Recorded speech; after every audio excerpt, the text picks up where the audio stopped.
Alright, so this isn't exactly a new revelation.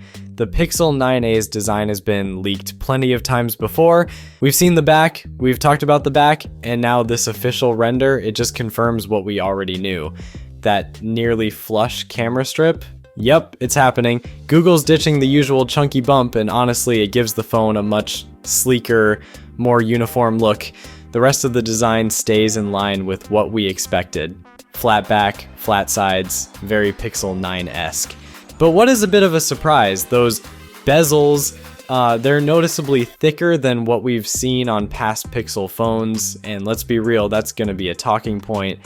Some people might not mind, but if you were hoping for ultra-thin borders, well, temper those expectations. Color-wise, Google's giving us 4 options: black, off-white, coral, and a soft lilac. Classic, clean, and just enough variety to keep things interesting.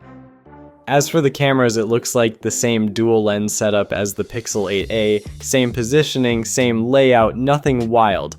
Now, what we don't know is how this design change will impact the rest of the phone.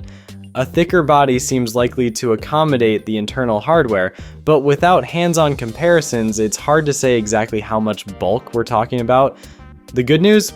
We won't have to wait too long to find out.